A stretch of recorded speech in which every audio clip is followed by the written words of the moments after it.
नमस्कार साथियों, मैं कुंदन कुमार स्वागत करता हूं भविष्य निर्माण शिक्षण संस्थान के इस ऑनलाइन प्लेटफॉर्म पर। दोस्तों, आज साल का मेरा पहला क्लास है, यानी 2024 का ये मेरा पहला क्लास है। हम आपसे यही रिक्वेस्ट करेंगे, यही आपसे गुजारिश करेंगे कि आप लोग जिस तरह से पिछले साल हम लोग को प्यार दिए, सपोर्ट किए, वो सपोर्ट वो प्यार इस साल भी आप लोग अपना बरकरार रखिएगा। बस यही दुआ करते हैं और इस नए साल की शुरुआत नए अंदाज में करते हैं, कुछ नया लेकर आते हैं। एक दो दिन में आपको कुछ और नया, यानी इस बोर्ड पर, चूँकि हम लोग का बोर्ड डिजिटल नहीं है, हाथ से लिख कर हम लोग कंटेंट को, क्वेश्चन को लिखा जाता है, फिर उसके सामने आपको पास प्रस्तुत किया जाता है। जबकि ऑनलाइन के इतिहास में दोस्तों सारे टीचर के पास स्मार्ट बोर्ड हो गया है, स्मार्ट टीवी हो गया है, जो क्वेश्चन पहले से लिखा रहता है वहाँ जाके समझाना पड़ता है। तो इसलिए हम लोग के चैनल पर थोड़ा व्यू कम जाता है, लेकिन जितना जाता है उतना से हम लोग का दिल गदगद रहता है। तो इस प्यार को आप लोग बरकरार रखिएगा, मेंटेन बनाए रखिएगा। तो चलिए शुरू करते हैं आज का सेशन। और आज का सेशन शुरू करने से पहले ये जान लेते हैं कि पिछले साल जो आपसे क्वेश्चन पूछा गया था दोस्तों, पिछले साल यानी दिसंबर में, कि हाल ही में किस राज्य की पुलिस द्वारा मिशन जांच शुरू की गई है। तो आपके सामने 4 उत्तर ऑप्शन था, बिहार, उत्तर प्रदेश, बंगाल और मध्य प्रदेश।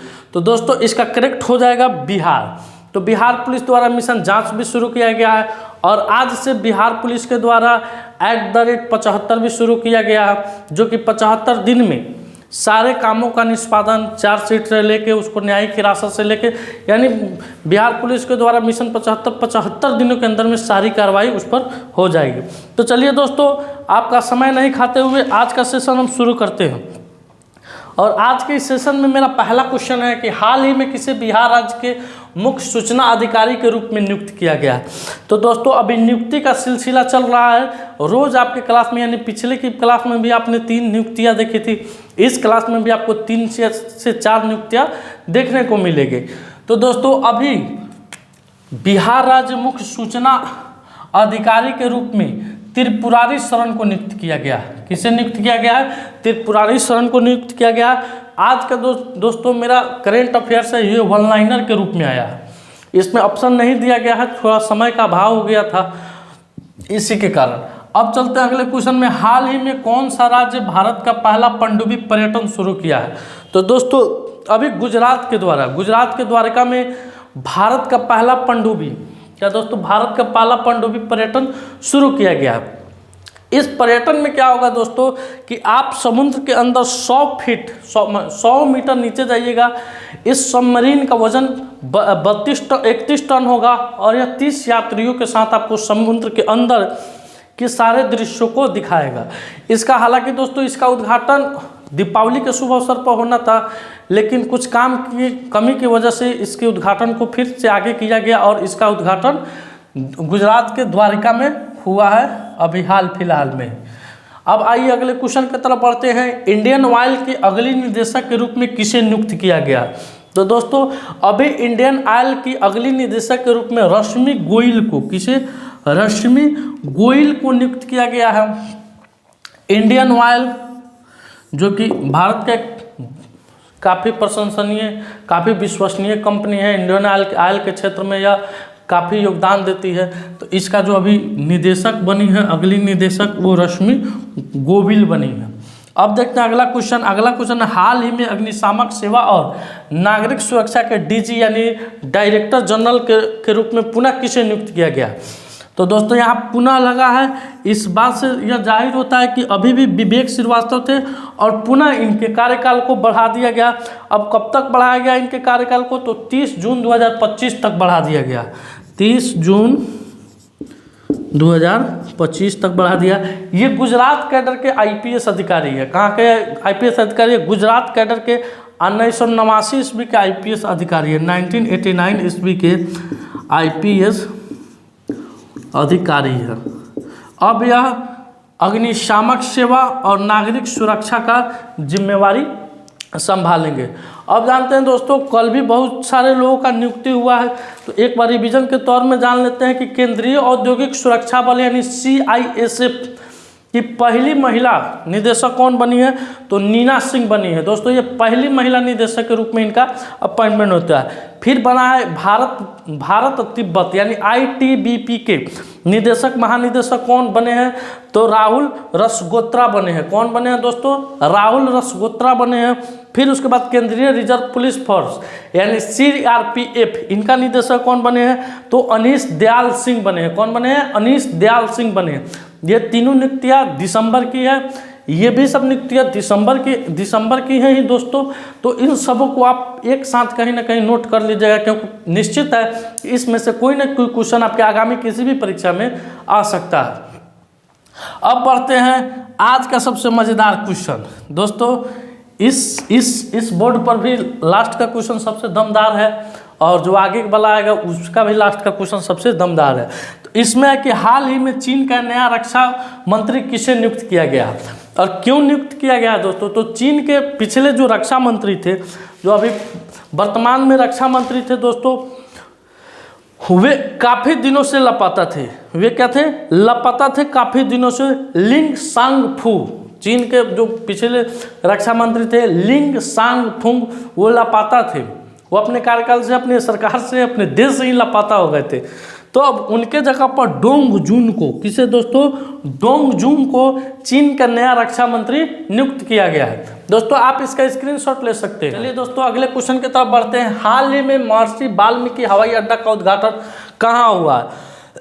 तो दोस्तों अभी हाल ही में वर्तमान में ही 30 दिसंबर को अयोध्या में महर्षि वाल्मीकि हवाई अड्डा का उद्घाटन भारत के यशस्वी प्रधानमंत्री श्री नरेंद्र मोदी जी के द्वारा किया गया है। दोस्तों साथ ही साथ अयोध्या स्टेशन का नाम बदलकर अयोध्या धाम रखा गया है। उसके बाद अयोध्या धाम से लेके दरभंगा तक अमृत भारत ट्रेन का भी नया परिचालन शुरू हुआ, जो कि वंदे भारत के तर्ज पर है। तो ये सभी कब हुआ है, 30 दिसंबर को हुआ। 30 दिसंबर को आप महर्षि वाल्मीकि हवाई अड्डा को मैंने आप जो तस्वीर में देख रहे हैं हवाई अड्डा दोस्तों, माने कितना अच्छा बना है, कितना अच्छा है। वास्तव में अयोध्या के लोगों के लिए गौरवान्वित पल होगा कि अयोध्या में वास्तव में राम राज्य आ गया। माने क्या बताया जाए दोस्तों, अकल्पनीय, अद्भुत, अचरज।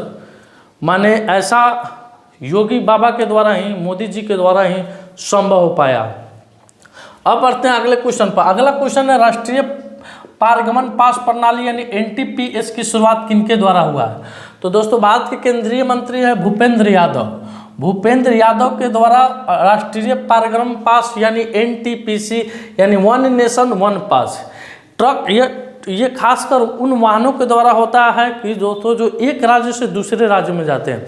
सपोज डेट आपको बिहार से माल उठाएं ट्रक से, आपको जाना है पंजाब। तो पंजाब जाने के लिए आपको किन किन राज्यों से होकर गुजरना पड़ेगा, तो उनमें बहुत सारी कागजी प्रक्रियाएं होती थी। अब उन सभी कागजी प्रक्रियाओं को कम करने के लिए ये वन नेशन वन पास का शुभारंभ भूपेंद्र यादव के द्वारा किया गया है। अब आइए अगले क्वेश्चन पर। अबू धाबी में बाब्स हिंदू मंदिर का उद्घाटन किनके द्वारा होगा।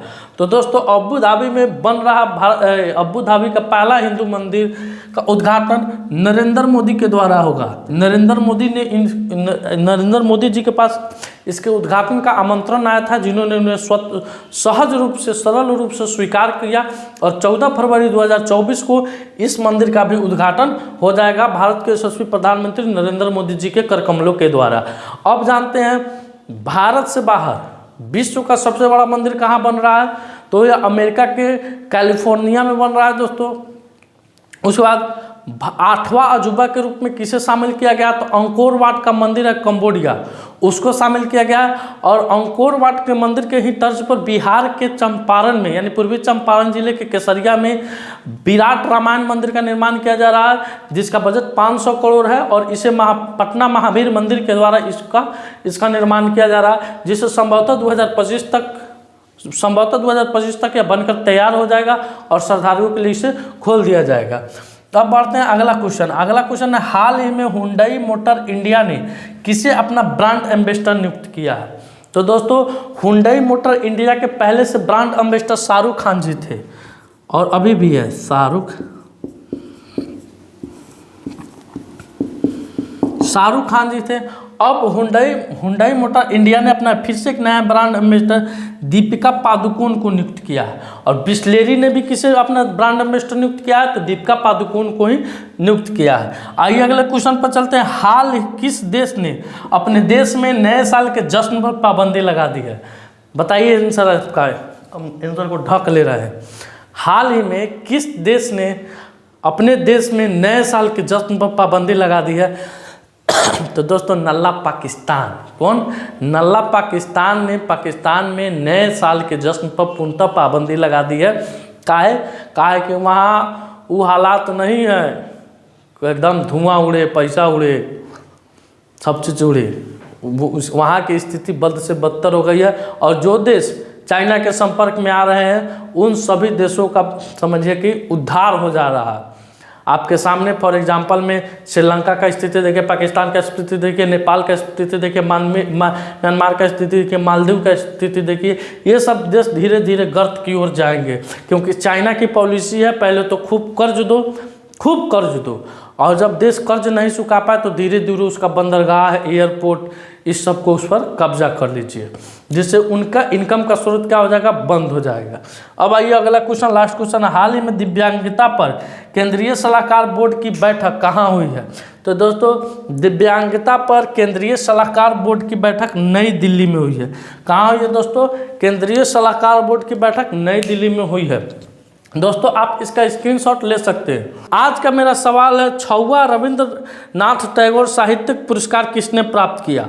उत्तर है सुकृति पॉल, नरेंद्र मोदी, प्रोफेसर रामदृष्ट मिश्र और आशा पटेल। इसका करेक्ट उत्तर आपको कमेंट सेक्शन में जाकर देना है। दोस्तों आज का सेशन मेरा यहीं समाप्त हुआ। अगर यह वीडियो आपको होपफुल लगे, वीडियो को लाइक कीजिएगा, शेयर कीजिएगा, चैनल पर नए हैं तो चैनल को सब्सक्राइब कीजिएगा। मिलते हैं आपसे अगले वीडियो में, तब तक के लिए धन्यवाद। बने रहिएगा मेरे साथ। हम चाहेंगे कि रजनीश सर आएँ और नया साल का कुछ शुभकामना दें आप लोगों को। 1 मिनट वो अपना बात रखें। Rajneesh sir, come on the stage. बहुत बहुत धन्यवाद आपका। नए वर्ष में बहुत बहुत आपको बधाई हो, बहुत बहुत शुभकामनाएं हों। नए साल में आप पुराने साल की कोई न कोई एक बुराई छोड़कर इस नए साल में प्रवेश करें। और सर ने जैसा ही कहा कि हम लोग का साथ बनाए रहिए, इससे पहले भी आपका साथ बना हुआ था और अभी है और इसके बाद भी रहेगा, इसकी पूरी उम्मीद हम करते हैं। और आप सब मिलकर करंट अफेयर का इस तरह का सेशन, और चूँकि आपके साथ बनाने से हमें इतनी एनर्जी मिलती है कि हम इसे और दिन प्रतिदिन ठीक करते जा रहे हैं। अभी से आप हमारा जो पहले दिन का सेशन था वो और आज के दिन का सेशन अगर देखेंगे तो बहुत चेंजेज आपको दिखाई देंगे। इसी तरीके से यदि साथ आपका बना रहा तो ये बोर्ड कब डिजिटल बोर्ड में बदल जाएगा ये ना हमें महसूस होगी ना ही आपको महसूस होगी। तो आप अपना साथ बनाए रखिए और कुंदन सर के साथ साथ इनको कुछ आप अपने तरफ से कमेंट सेक्शन कुछ लिखा करें ताकि इनका भी मोटिवेशन बना रहे। बिल्कुल। तो चलिए, उम्मीद आपसे करते हैं कि कमेंट सेक्शन में कुछ ना कुछ लिखा कीजिए। कुछ जो भी आपके पास सुझाव हो कि सर इस लहजा से पढ़ाइए, उस लहजा से पढ़ाइए, तो उसमें चेंजिंग कर सकते हैं। क्योंकि आदमी का नेचर और सिग्नेचर कभी नहीं बदलता, तो नेचर सिग्नेचर तो कभी नहीं बदलता, लेकिन हाँ पढ़ाने का जो थोड़ा स्टाइल है उसको तो चेंज किया जा सकता है। तो वो आप लोग के राय से ही चेंज हो सकता है। जो भी मेरे कंटिन्यूअस स्टूडेंट है जो कंटिन्यू वीडियो को देखते हैं वो प्लीज़ इस पर कुछ ना कुछ अपना राय जरूर लिखेंगे। ठीक, धन्यवाद दोस्तों। मिलते हैं आपसे अगले वीडियो में, तब तक के लिए धन्यवाद। भारत माता की जय।